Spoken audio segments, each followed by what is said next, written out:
The sun is about to disappear. It's a total eclipse.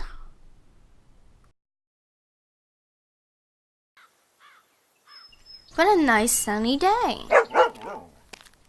Wouldn't it be interesting if the sun disappeared now? What? No! Oh, I don't mean for good, just for a minute or two. I'm thinking about a solar eclipse. Every once in a while, somewhere on Earth, a solar eclipse or a lunar eclipse takes place. Let's Explore Astronomy is sponsored in part by... Hey, give a shout out to our sponsors, without whom we would not be here. Visit their websites and partake of their services and products. A big thank you to the Yukon Department of Tourism and Culture and Westmark Hotels, Westmark Whitehorse.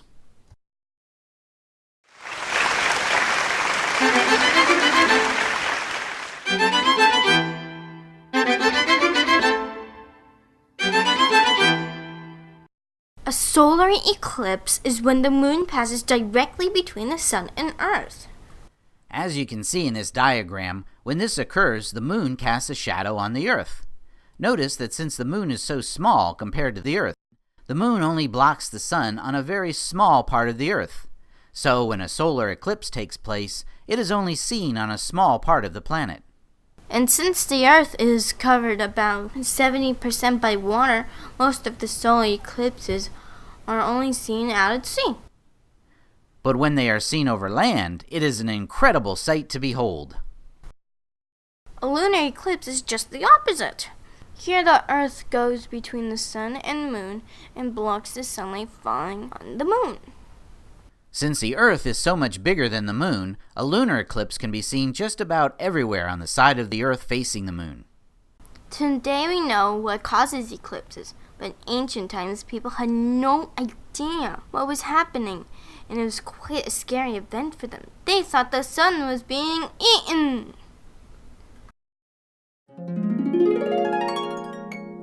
Hey, it's getting dark. But it's the middle of the day. The sun is disappearing. No! It must be that giant evil dragon in the sky. He's eating our sun! What can we do? We need to scare the evil dragon away and make him give back the sun. He's already taken bites out of it. Go away, dragon! Go away! Give us back our sun! Oh no! He's almost eaten the entire thing! Everyone make noise and scare him away! It's working! The dragon is giving back the sun! We're scaring it away! Go away, dragon! The sun is back! We did it!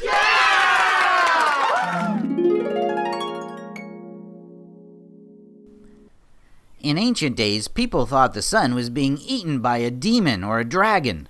They had no idea that it was just a natural phenomenon. And eclipses are a rare event. Remember, only a small part of the Earth sees one when they occur. Generations may go by before a particular area sees an eclipse. So ancient people would never have seen or heard of one until the moment the sun started to disappear. That would have been scary. But the yelling and ceremonies always did work. The sun always returned.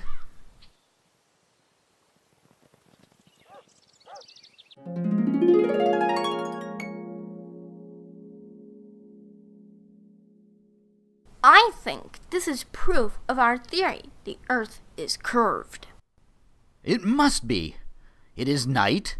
The sun has moved to the backside of the Earth, but part of its light is shining on the moon, and the Earth is creating that shadow. Exactly. And we're seeing the shadow of the Earth on the moon. And since the shadow is curved, that means the Earth must also be curved. We can see the entire shadow of the Earth move across the moon as the sun moves behind the Earth, and is definitely in the shape of a disk.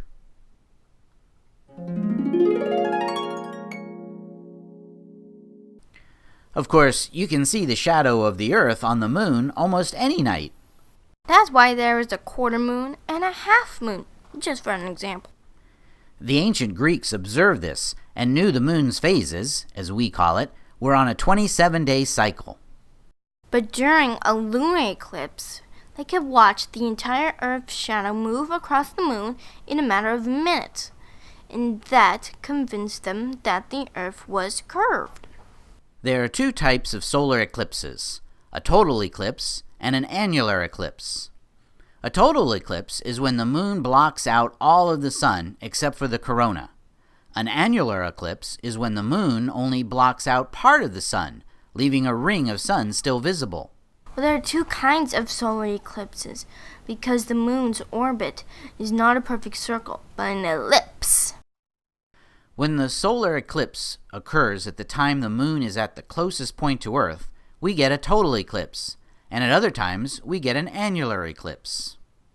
You can see this for yourself. Make a fist and pretend it's the moon, and you are the Earth. Now, close one eye. Put your fist in front of you and look at things in the distance. Pretend the stuff in the distance is the sun. Move your fist closer to your face and then further away. Notice that some of the stuff in the distance is blocked out by your fist when it is close to you, but not blocked when your fist is farther away. Same thing happens in a solar eclipse. When the moon is close to Earth, it blocks out more of the sun. It just so happens that it is the perfect distance when it is closest to the Earth that it blocks all of the sun except for just the corona. This is the only time scientists can study the corona directly, because usually the sun is so bright the corona cannot be seen. When the moon is farther away from the Earth in its orbit, it blocks out less of the sun, so you see a donut hole in the center of the sun instead of just the corona. Say you're in the right place at the right time to see a solar eclipse. How do you view it? Never, never, never look directly at the sun. It will burn your eyes, and they will be permanently damaged beyond repair. You can even go blind! But there are safe ways to view it. Make a pinhole viewer. Get a card and put a hole in it about the size of a pencil point. Hold it in front of you with your back to the sun. Position it so that the sun shines through the hole onto the sidewalk or another card or something. As the eclipse happens, you can see it projected, and you can view it safely.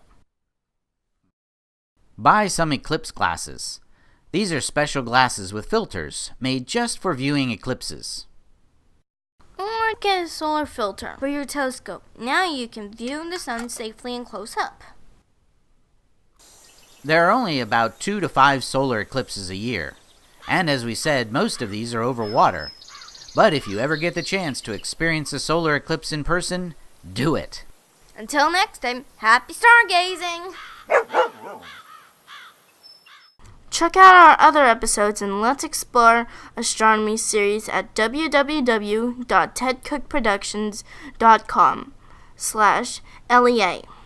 You will find all kinds of cool astronomy topics there.